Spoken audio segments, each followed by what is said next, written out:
Vivo has just launched a new rival to the Apple Vision Pro, and it's giving it a tough competition. Introducing the Vivo Vision Discovery Edition, known for its lightweight design, weighing only 398 grams. It's much lighter than Apple's Visor, which is over 600 grams. This is due to its split design and magnesium alloy parts. Additionally, it has two micro OLED displays with 8K resolution of 3840 x 3005, 152 per eye, powered by the Snapdragon XR chip.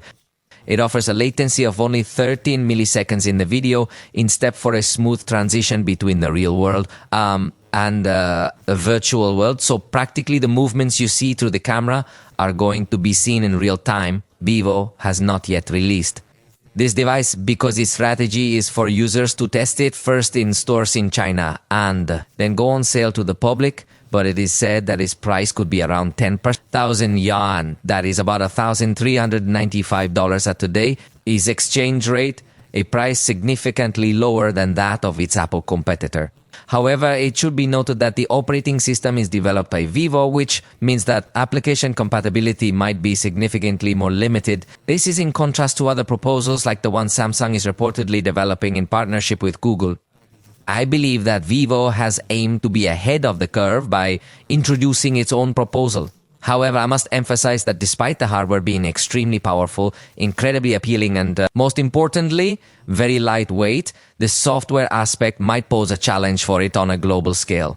Therefore, it is quite likely that these lenses will be exclusive to China and serve merely as a demonstration of the capabilities of this manufacturer's hardware.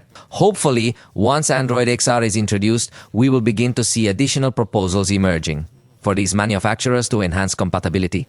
We'll keep an eye on your apps. For now, let me know in the comments if you think Vivo could compete against Apple in this market if its focus is on lightness, because I think that aspect is the one that has been criticized the most to the Apple Vision Pro, that although it could give you this immersive experience of watching a movie on a big screen when you go on the plane or similar things, it ends up being very tiring experience to have this viewer on your face. So if Vivo is successful in achieving this, it would indeed represent a highly significant step forward. However, I'm quite certain that by the time Vivo succeeds in launching this technology with Android XR on a global scale, Apple will likely have already unveiled their second version. But we truly cannot predict how the market will respond or behave. For the time being, we must diligently keep an eye on these upcoming launches.